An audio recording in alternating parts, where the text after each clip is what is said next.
अस्सलाम वालेकुम। Investigations and data journalism से मैं हूं शहबाज अकमल जंदरान और आप देख रहे हैं शहबाज अकमल जंदरान यूट्यूब चैनल।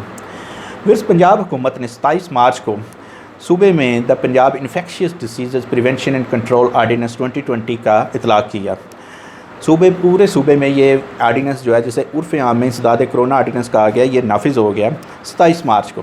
लेकिन 27 मार्च से 14 अप्रैल तक इस पर उस कदर इम्प्लीमेंट नहीं हुआ, ना ही इसके तहत कोई इस तरह के बाकायदा कोई नोटिफिकेशन हुए। 14 अप्रैल को पहली दफ़ा नोटिफिकेशन जारी होता है सेक्रेटरी प्राइमरी हेल्थ केयर की तरफ से कि सूबे में तमाम जो मार्केट्स हैं, दफातर हैं, वो बंद रहेंगे। हर किस्म के शॉपिंग मॉल्स, रेस्टोरेंट्स वो बंद रहेंगे। इसी तरह हर तरह की इंट्रा सिटी और इंट्रा प्रोविंसेस जो ट्रांसपोर्ट है वो बंद रहेगी। फिर ये पाबंदी लगाएगी कि सोशल इवेंट्स नहीं होंगे, किसी तरह की गैदरिंग नहीं होगी, कहीं भी लोग इकट्ठे नहीं होंगे, चाहे वो घर के अंदर हो या मस्जिद के अंदर हो या गिरजा में हो, किसी जगह पे मजहबी जो है इतमाद उन पर पाबंदी रही। फिर शादी हॉल, मार्केज़ और इस तरह के जितने इवेंट्स हॉल थे, बैंक्वेट हॉल, इन पर पाबंदी लगा दी गई। और फिर ये भी पाबंदी लगाई गई कि तमाम तलीमी अदारे, हमारे स्कूल, कॉलेज, यूनिवर्सिटीज़ ये बंद किए गए। ये 15 अप्रैल से लेके ये चला जो है 25 अप्रैल तक। और 25 अप्रैल से फिर एक नया नोटिफिकेशन जो दोबारा जारी किया गया सेक्रेटरी प्राइमरी हेल्थ केयर की तरफ से, वो चला 9 मई तक।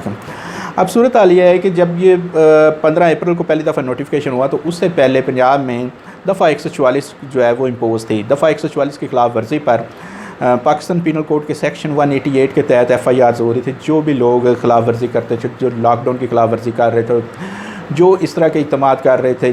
आपने देखा कि लाहौर में ऐसे भी जगह थी जहाँ पर रस्म कुल हो रही थी तो वहाँ पे FIR होगी। शादी की तकरीब हो रही तो वहाँ पे जो है वो शादी हॉल के ऑनर और उसके जो जिसकी शादी थी उनके ख़िलाफ़ भी FIR होगी। और ये 188 के तहत हुई और सेक्शन 144 की खिलाफ वर्जी के तहत हुई।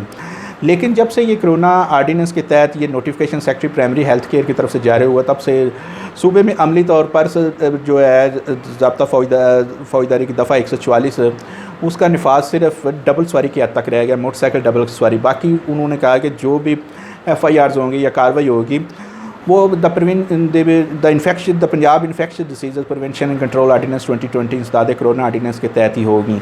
ऐसी तमाम कार्रवाइयाँ होंगी। जो नोटिफिकेशन जारी किया गया सेक्रेटरी प्राइमरी हेल्थ केयर की तरफ से, वो इसका the Punjab infectious disease prevention and control ordinance 2020 के सेक्शन 3(1)(4)(C) और 5(E) और 5(F) के तहत किया गया, जिसके तहत मैंने आपको बताया कि उन्होंने क्या क्या पाबंदियाँ लगाई गई थी। लेकिन हैरान कुन सूरत हाल ये है, मैं जो आपसे डिस्कस करना चाहता हूँ कि 14 अप्रैल से ले कर 9 मई तक पंजाब में कहीं भी इंसदाद कोरोना आर्डीनेंस के तहत एक भी FIR नहीं हुई। हालांकि उससे पहले ये सैकड़ों FIRs हुई हैं 144 के तहत इन्हीं खिलाफ वर्जियों पे।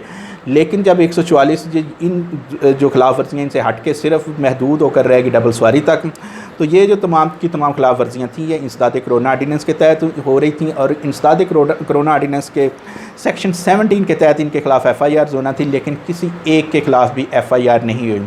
मेरी बात हुई लाहौर पुलिस के तर्जमान से, मोहम्मद आरिफ से, तो उन्होंने भी यही कहा कि हमने किसी कोई एक भी FIR ऐसी जो है वो उनकी इन्फॉर्मेशन में नहीं है, ना ही उन्होंने पता किया तो कोई इन्फॉर्मेशन ऐसी नहीं मिली जिसके तहत ये पता चले कि कोई एक भी FIR इंसदाद कोरोना आर्डीनेंस के तहत दर्ज की गई हो। देखें, अगर आपने एक नोटिफिकेशन किया है जिसके तहत आप लॉकडाउन कर रहे हैं, जिसके तहत आप लोगों को बाउंड कर रहे हैं कि ये करें और ये ना करें, और फिर वो कानून है जिसके तहत आपने वो नोटिफिकेशन जारी किया है, तो उसकी कानून की वायलेशन हो रही है। सेक्शन 7(2) कहता है कि अगर कोई भी वायलेशन करता है तो उसको 2 माह तक सज़ा हो सकती है या 50,000 तक जुर्माना हो सकता है। अगर वो दूसरी बार वायलेशन करता है तो उसको 6 माह तक सज़ा हो सकती है और 1 लाख तक जुर्माना हो सकता है।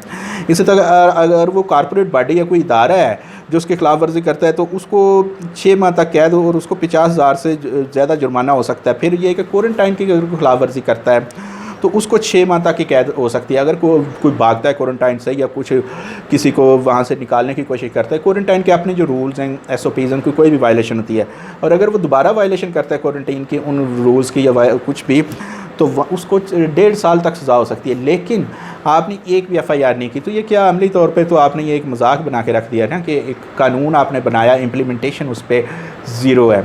इसी तरह जो लोग खिलाफ वर्जी कर रहे हैं वो खुलेआम खिलाफ वर्जियाँ कर रहे हैं। लॉकडाउन की खिलाफ वर्जी आप देख लें, हर तरह की खिलाफ वर्जी हो रही है, दुकानें खुली हैं, सब कुछ उसी तरह हो रहा है, लेकिन किसी किस्म की कोई FIR दर्ज नहीं हो रही है। आप देखें कि कोरोना आर्डीनेंस जो है वो अमली तौर पर तो मैं यही कहूँगा कि कोरोना के सामने बेबस होकर रह गया और वो खुद बीमार एक आर्डीनेंस आपने ला दी। इससे बेहतर था कि आप दफ़ा 144 जो है उसको इंटैक्ट रखते, लेकिन अगर आपने ये कानून पास किया 27 मार्च को तो उस पर अमल भी होना चाहिए। तो ये थी मेरी आज की स्टोरी, उम्मीद आपको पसंद आई होगी। इस तरह की मज़ीद स्टोरीज़ के लिए आप मेरे चैनल को लाइक और सब्सक्राइब कर सकते हैं और बेल आइकन का बटन दबा दें ताकि आपको मेरी हर आने वाली नई वीडियो बार वक्त मिलती रहे। इजाज़त दीजिए, अल्लाह हाफ़िज़।